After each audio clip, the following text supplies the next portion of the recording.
சம்மந்தி, இந்தாங்க சம்மந்தி தோசை. கொஞ்சம் லேட் ஆயிடுச்சு, கொஞ்சம் பொறுத்துக்குங்க என்ன. இந்த 2 தோசையை சுட்டு தரதுக்கு உனக்கு 2 மணி நேரம் ஆச்சாக்கும். என்னடி இது தோசை பூரா மொந்துன்னு இருக்குது, எருமை மாடு மாதிரி இருக்குது தோசை. தோசை சுட சொன்னா உன்னைய மாதிரியே எருமை மாதிரி சுட்டு வச்சிருக்கியே சே. சம்மந்தி, இப்படியெல்லாம் பேசாதீங்க சம்மந்தி, நல்ல முறையெல்லாம் பேசுங்க.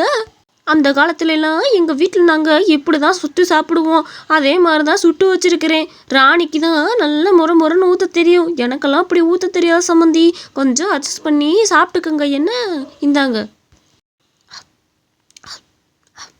எனக்கு இப்போ தான் புரியுது ஏன் நீ இப்படி தோசையை ஊற்றிருக்கிறேன்னு. இப்படி ஊற்றுனா 2 தோசையிலே வயிறு நிறைஞ்சு போயிடும்ல. மெதுவாக ஊற்றுனா 4-5 தோசை கேட்டுருவேன், உன்னால் நடக்க முடியாதுன்னு தானே இப்படி ஊற்றி வச்சிருக்கிற.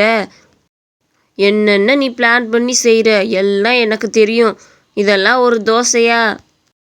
அப்படியெல்லாம் இல்லை சம்மந்தி, எனக்கு உண்மையிலே இந்த மாதிரி தான் தோசை ஊற்ற தெரியும்.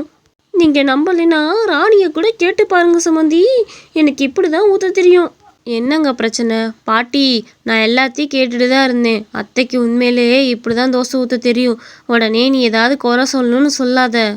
அந்த காலத்தில் இருக்கவங்களாம் இப்படி தான் தோசை ஊற்றி பழகியிருப்பாங்க. ஏன் உனக்கே அந்த மாதிரி தானே ஊற்ற தெரியும். நான் சின்ன வயசாக இருக்கும் போதெல்லாம் நீ எனக்கு இப்படி தானே தோசை ஊற்றி கொடுப்ப, நான் உன்னை திட்டிகிட்டு இருப்பேனே. இப்போ அதெல்லாம் மறந்துட்டு அத்தையை நீ சொல்கிறியா இப்படி தோசை ஊற்றுறாங்கன்னு? நீயும் அந்த மாதிரி தான் ஊற்றுவ. ஊற்றி தராங்கன்னா அட்ஜஸ்ட் பண்ணி சாப்பிடு பாட்டி, எதுவும் சொல்லாத. வர வர உன்னோட மாமியாருக்கு ஓவராக சப்போர்ட் பண்ண ஆரம்பிச்சிட்டடி. அப்படி என்ன உனக்கு வசியம் பண்ணி வச்சானுன்னு தெரில. இவளோட உண்மையான சுயரூபம் தெரியாது, சரியான உனக்கு. இதுக்கு முன்னாடி உன்னையெல்லாம் எவ்வளவு தொல்லை பண்ணியிருப்பா இவ, உனக்கு ஞாபகம் இருக்கா?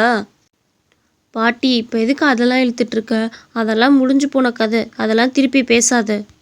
அத்தை இப்போ என்னை நல்லா தான் பார்த்துக்கிறாங்க, முன்னாடி தான் இப்படிலாம் இருந்தாங்க. இப்போ நான் சொல்கிறத மட்டும்தான் அவங்க கேட்பாங்க. நீ எதுவுமே பேசாமல் தயவு செஞ்சு சாப்பிட்டுட்டு வந்த வேலையை பாரு.